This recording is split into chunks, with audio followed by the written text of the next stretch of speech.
President Trump's Department of Homeland Security has been urging illegal aliens to self-deport using the CBP Home app. Remember, that's the opposite of Biden's CB1 app. He said, come here, and Trump's saying, go home.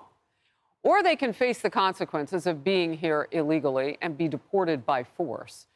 This flyer aimed at illegal residents, well, that's kind of an oxymoron. Illegal alien shares how self-deporting is safe. Illegals can even pick their own flights out of the country. It also warns about new penalties and steep fines if they do not comply. And it appears the administration's effort is working. New CBP Home data shared with Fox News shows more than 5,000 illegal aliens have used this app to voluntarily exit America. Paul.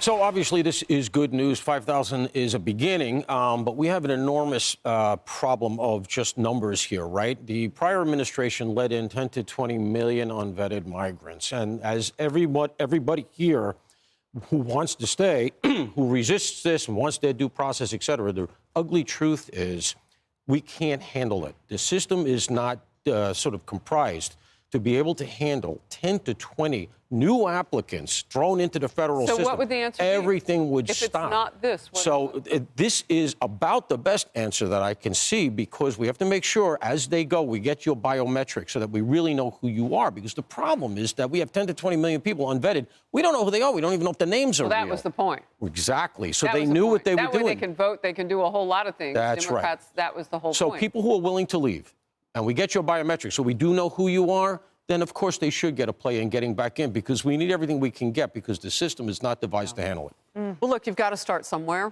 right? And where we've started is pretty much a closed border. I mean, what trickles across the border now is such a small number. It gives you a chance to kind of catch up on those. But you know what we really need? We need some judges in this country who really actually want to be in the game of getting rid of the worst of the worst. Yeah, and obviously we're failing on that score. But you know what I take away from this story, and we're just starting to get this, right? This is new information that we're just evaluating right now, is that these people who are here illegally, they're not stupid. This is a better deal, going home, having the government pay your airfare, than staying here and possibly having to spend time in jail and being taken away. Yeah. You get to take whatever money you've made while you've been here. You can take that with you. It's a better deal going home than staying here.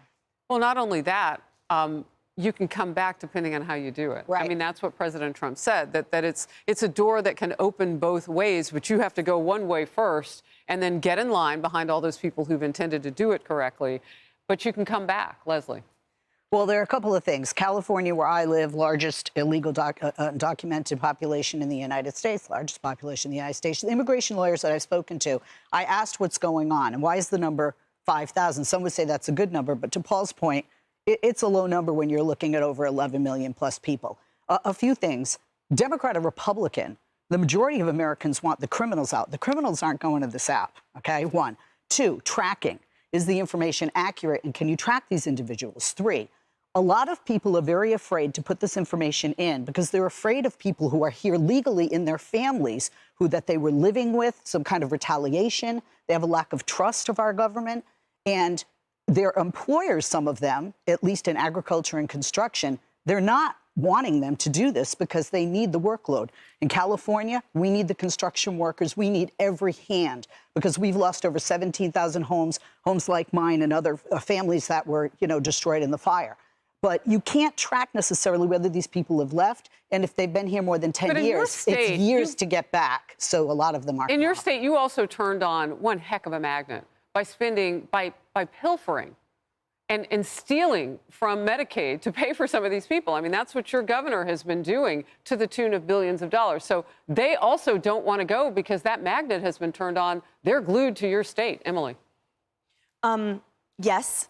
Sorry, did you want to respond to that? I don't know. No, I would say one of the problems that we have, at least on my side of the aisle, is that you don't have the corporations dangling the carrot of opportunity to people to come from other countries to work in their fields or on their construction sites. Yeah.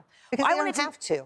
Yeah, they don't. Your state's doing it for them. Well, why? You shouldn't be punished if you employ somebody who comes here There's a lot of jobs and a lot of demand. The question is, how do you want to save that demand? And do you want to do it legally? As we talk about the system, I wanted to bring up the system of the cartels.